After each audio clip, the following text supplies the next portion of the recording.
Hello and welcome back to another reaction. In this occasion, Avatar: The Last Airbender, Season 2, Episode 11.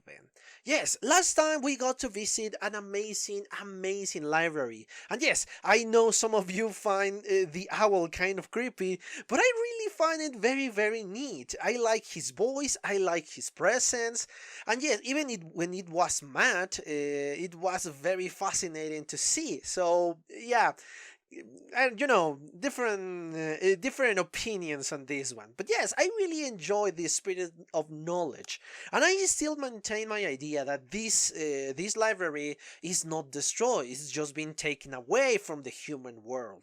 So yeah, it is again a fascinating moment in which you start to think what is going to happen with people that doesn't look that important to you, but in the end, they fascinate you by the decisions they make. In this case, the professor, in which he said, I don't care anymore, this is my life. My life was dedicated to find this place, and now that I found it, I'm not going to abandon just like this. So I don't care what happened to me, I want to know more. And yes, this is in the pursuit of knowledge, which is very commendable, kind of crazy because perhaps he's just alone and this was only his goal.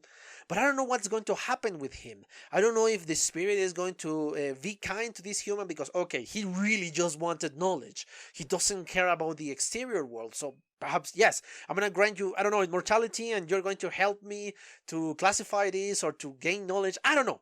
I don't know what is going to happen, but yeah, my head is going on about this guy. What is going to happen? Hopefully, we're going to see in the future. And I don't know if even the comics are going to touch this guy ever again. But I don't know why I find his history so fascinating. His story is so fascinating. But anyway, moving on, obviously in the end we have a sad moment in which Oppa was kidnapped. And even tough for all the terrain and for trying to save her friends, she could not save Oppa. So my guess the next episode is going to be about that, about trying to save Oppa so they can, I don't know, go away in their adventures. But anyway, yes, I think I blabbed too much into this presentation. The only thing I have to say is, obviously, if you enjoy the content of the channel, please consider a subscription and turn on notifications. If you enjoyed the video, please give me a thumbs up and leave a comment. Yes, I know I take my sweet time to answer them, but I genuinely read them, guys. So anyway, let's not waste more any time and just cut all of these and watch the episode, shall we?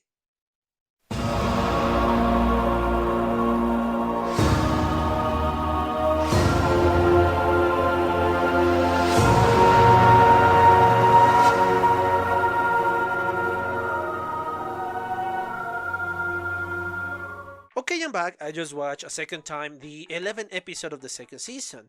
And yeah, what I find it odd when I was watching it the first time is Aang. I'm used to an Aang that is always calm, that is always, yeah, having fun, enjoying life. Yeah, he faced some terrible moments, but the majority of the time we got a calm Aang, thanks to his raising, because he was raised by monks. Which obviously teach him not only the airbending, but actually the meditation, I guess, and everything that is, that is coinciding with the monk culture. So that's why I find it so odd, and for my brain not able to process the information, because again, what we saw in this episode is something very different to what we are used to watching in several episodes. Yes, we have seen him angry, yes, but not for the entire duration of the episode. We still have a little bit of a joke, and then we have the specific moments of this angry Aang, of this really angry Aang, and then yeah, the resolution and everything is over. But in this episode, we are dealing with that angry Aang during the duration of it. The whole episode, we have seen this angry. Yeah, sorry about that bad point, but I could not stop myself. I wanted to say this in the moment somebody suggested as a title of an episode. Anyway, as I was saying, That's why I find it so odd, because this was a very different type of anger. Thanks to the loss of a friend, he was completely angry, he was blind to everything else, he was snapping at everybody, and he just wanted to find Oppa.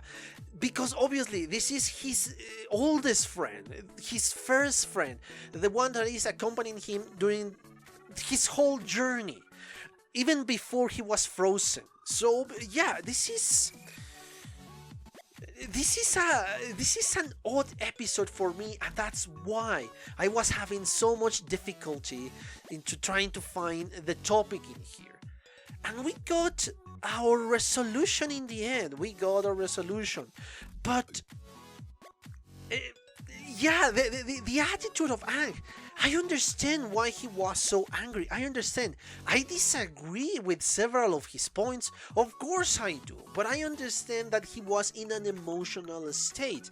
And once more, it goes back to the fact that he is still 12 years old. That's always there, because yeah, perhaps an adult that is being raised by monks and is used to this meditation and used to trying to find the best way or the best solution, perhaps he will be able to just, okay, let's calm down, let's do something else, and we will find Oppa. But obviously, again, the fact that he is a kid, it makes this more believable. And once more, even if you have a fantasy world like we have with Avatar, you still need to have a certain amount of reality there. You need to have these attitudes, these characteristics, this empathy with the public. And I think the show creators really are good at making that empathy, that you start to understand the anger, you start to understand the happiness, the sadness, everything about it. And yes, I was kind of, I'm gonna say angry, I was kind of shocked when Aang snapped at Toph, because yeah, she really did everything she could to save them and save Oppa. She really was trying, but unfortunately she wasn't able to. So yeah, I understand that. Obviously Aang didn't know that, and the only thing he was aware of is the fact that Oppa was gone, Oppa was missing, Oppa was kidnapped, and nobody did anything to save him. That's the only thing was seen, that Aang was seeing. Obviously, the rest did not much to help. Toph, unfortunately, is not able to help thanks to the terrain. And Sokka, yeah, he's not a bender, but usually is very capable. And this is something I forgot to mention in the last episode. I disagree with the owl. I think Sokka is very smart. He's not book smart, he doesn't want to read, he doesn't want to immerse himself into this book and into this in this common knowledge, in this traditional knowledge, I think is the best word to express it. But he is smart in his own way. I think he's very capable. So I disagree with the owl back then, which is something I forgot to mention in my previous episode. So yes, he's smart, but he wasn't helpful at all. Especially when you took away that intelligence by the cactus juice. It was a great plot device to take away the intelligence and the usefulness of Sokka. So yeah, good for them. And it was very funny to see all the crazy things that Sokka was saying and seeing in a certain point. The only one helpful in this episode for the group, and that is including Aang, is Katara. My god, Katara shined through the entire of the episode, from beginning to end. She was holding together the entire group, she was guiding them, she figured out a way in which they could escape in the desert without perhaps the shortest route to the capital city, and she was, everybody is saying, she was having to deal with an angry Aang, with a completely useless stuff because of the terrain, and a completely useless Sokka thanks to the hallucinations he was having, thanks to the cactus juice. So yeah, I love the way they portray Katara in this episode. Yes, I have said a million times before, I love when they give characters weakness, and we have seen said weakness from Katara, from Toph, from Sokka, from Aang, from everybody. But I actually love when they contrast, or they are able to pull together, to pull themselves together. And Katara is very capable, and this is not out of character. This is what Katara is. This is what she's capable of. Yeah, she's an amazing bender, but when you take that away, Katara is still amazing. She's calm, she's collected, and she knew what has to be done in this episode. And that is something I love about this Katara. And even when Aang was angry and was in the Avatar state, she was helpful in that moment. She calmed him down. Even when the only thing that Sokka proposed is just to run away. Because, yeah, they literally couldn't do anything about it. But Katara did. And Katara was able to calm down Aang in this moment. And obviously, I guess these sand people, these sand benders, I guess I was mistaken. I thought it was kind of airbenders, but I think it's more like earth bending, but more used to the sand.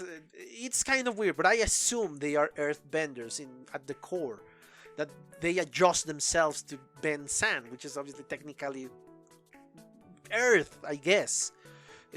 So yeah, I think I was mistaken in my previous reaction and in my previous commentary. But yes, my guess is these sandbenders, as they call them, are going to take them out, kind of repaying what they did, because yeah, the stupid son is still something from somebody, and the father was not even aware of that. I guess these people trying to hold themselves with honor, but unfortunately the son did not understand this memo. I guess they are going to take them away out of the desert to the capital city of the Earth Kingdom, and that's how they are going to repay. But obviously they saw the anger of an avatar, which is obviously something very terrifying. So yes, and that is what happened with our heroes. Now let's go to our antagonists. In this case, Zuko and Uncle Iroh. They encounter several friends, let's say. The first friends were kind of aggressive and they want to capture them. But obviously this kind of triggers something in Uncle Iroh and say, oh yeah, I have friends that will not attack me. And that's when we meet some members of the White Lotus Society, I think it was. I don't recall the exact name of this one. And that's obviously they try to help them. Obviously they get into conflict with these two dudes that are after Toph, but they were dealt kind of easily in this case. But what I want to say about this little segment, because again, I don't want to bore you with the plot, because you already know that plot, you already know what is going on with them.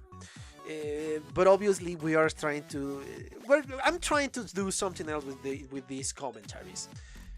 I think the point in here is to see that Uncle Iroh is more than meet the eye. Even if he's old, we saw him hold himself against 4 dudes, very strong dudes, with relatively ease, without any weapons, and while being hurt, because yeah, he hasn't recovered completely yet. So I think the purpose of this is obviously to take away these two characters, and take them to the same place that our heroes are going, but actually to show off Uncle Iroh and how many connections he has and how strong or powerful he really is. He's not just an old man. And I don't know if they want to say only to us, but to perhaps Prince Zuko there. Well, Zuko there, because now he's seeing his uncle in a different light. Obviously, he is very impatient. He wants to move forward. He wants to find something else. But I think this is actually a lesson for us, which obviously we love Uncle Iroh, but there is something else there. And for Zuko, I think that is what, again, after what I said and other than what I said before, this is kind of the purpose of these two scenes. And obviously we know that they are kind of safe and they are going to be well, reaching the capital city of the Earth Kingdom. And I don't know, I guess they are going to coincide, our heroes and our antagonists are going to coincide in a certain point, and I don't know what is going to come out of that. I don't know what is going to happen with that connection, but it's interesting to see what is going to happen with said connection. I guess that is again my guessing into what is going to happen. But anyway, I think I exhausted the topic of this episode. We're still not over with this plot. We're still missing Oppa. So I'm very excited to see the next one. But anyway, as I said before, I think that's it for this episode. I hope you enjoy it. And remember, if you are not still subscribed to the channel, please consider a subscription and turn on notification so you can get up to date with whatever we're doing in the channel. And check if you're still subscribed. Again, this is something new that is going on with YouTube, that you are getting unsubscribed to the channel without you really wanting to be unsubscribed. This happened to me personally. I was unsubscribed from one of the channels I'm following. I don't know why. But anyway, just check it out just in case. What else? Oh yes, of course, if you enjoyed the video, please give me a thumbs up, and yeah, subscribe to my channel in YouTube too, so you can get up to date with that moment. I usually release the videos like an hour or 2 hours before in the YouTube channel, so yeah, that is that too. Yeah, if you want to follow me on Twitter, the link is in the description below, and I really think that's it. I hope you enjoy it. The only thing I have to say now really is thank you for your attention, and see you in the next one. Bye! Okay guys, I hope you enjoyed that video, and if you did, give it a like, so the algorithm from YouTube will help me out. And check my other videos, share them, and also why not subscribe to my channel and join this community. And as always, I want to thank you for your attention, your likes, and even your dislikes, your comments, which is something I always look forward to read. And yeah, once more, thanks, and see you on the next one.